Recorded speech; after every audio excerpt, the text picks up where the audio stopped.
আসসালামু আলাইকুম। আজকে একটি ভিন্ন মানের ভিডিও নিয়ে হাজির হয়েছি আমি আনিসুর রহমান। একটি সতর্কমূলক বার্তা দিতে চাই আপনাদেরকে। একটি গাছের ভিডিও, প্যার্থনিয়াম গাছ, যে গাছটি আমাদের খুবই পরিচিত। ফেসবুকে অনেকে হয়তো এই গাছ সম্পর্কে জেনে থাকতে পারেন, আবার অনেকে নাও থাকতে পারেন। তবে 100 জনের ভিতরে আমি ভাববো যে 90 জন জানে না এই গাছ সম্পর্কে। তাদেরকেই জানানোর চেষ্টা করছি এই ভিডিওর মাধ্যমে। ভিডিওটি স্কিপ না করে পুরো ভিডিওটি দেখতে থাকুন, কারণ এটি আপনার পরিবারের জন্য এবং আপনার জন্য খুবই ভালো একটি ভিডিও হতে যাচ্ছে। কারণ এটি আপনার জন্য ভালো কিছু বহন করে নিয়ে আসবে। কারণ এই গাছ এত বিষাক্ত যা আপনার পরিবারের এবং আপনার ক্ষতি করতে একবারও দ্বিধাবোধ করবে না। এই গাছের কাছে যত কম যাবেন ততই ভালো। এটি প্যার্থনিয়াম গাছ, যার জন্ম মেক্সিকোতে। সে এই ইন্ডিয়াতে এসেছে, এই সারা ভারতবর্ষে, সারা ভারতের রাস্তাঘাট সব কিছু দখল করে নিয়েছে। সে যে পরিমাণে বংশবিস্তার ঘটাচ্ছে তাকে রোধ করা অবশ্যই আমাদের জরুরি। সে ক্যান্সার এবং শ্বাসকষ্ট এবং ধীরে ধীরে জ্বর সৃষ্টি হয় ওই প্যার্থনিয়াম গাছ থেকে। আসেন পরিচয় করিয়ে দিই সেই গাছটা, দেখে নেন সেই গাছটা আসলে কীরকম দেখতে হয়।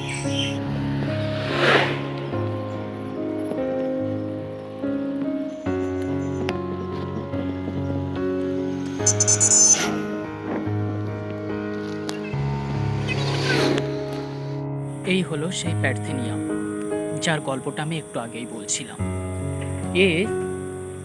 এর আদি জন্মস্থান মেক্সিকোতে। এর মেক্সিকোর প্রবাসী।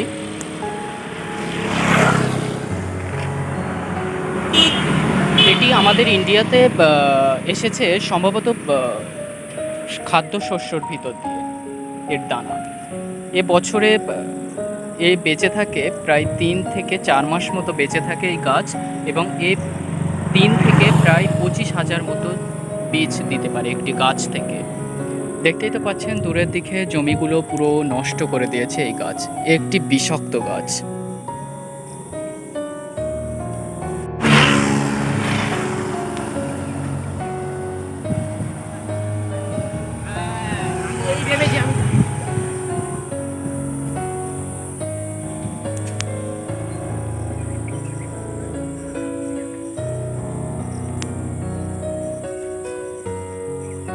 আপনারাও তো দেখেছেন গাছটা আসলে কীরকম দেখতে।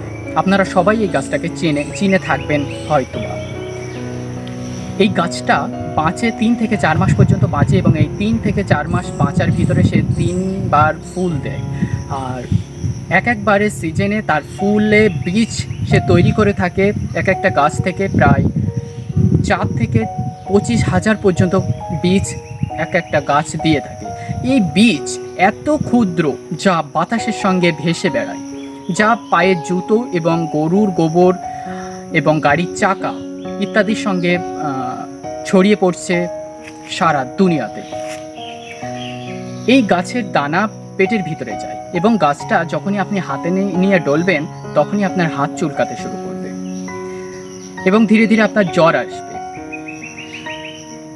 এটা হতে হতে আপনার শ্বাসকষ্ট হওয়ার সম্ভাবনা বেশি থাকবে, এবং এটা থেকে ক্যান্সার হওয়ার সম্ভাবনাও থাকতে পারে আপনার।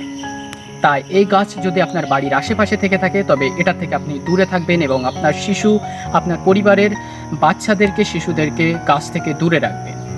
ভিডিওটি শেষ পর্যন্ত দেখার জন্য আপনাকে অসংখ্য ধন্যবাদ। ভিডিওটি যদি ভালো লেগে থাকে তবে লাইক, কমেন্ট, শেয়ার করতে আপনি ভুলবেন না। ভালো থাকবেন, সুস্থ থাকবেন, এবং আপনার পরিবারের খেয়াল রাখবেন। Bye bye.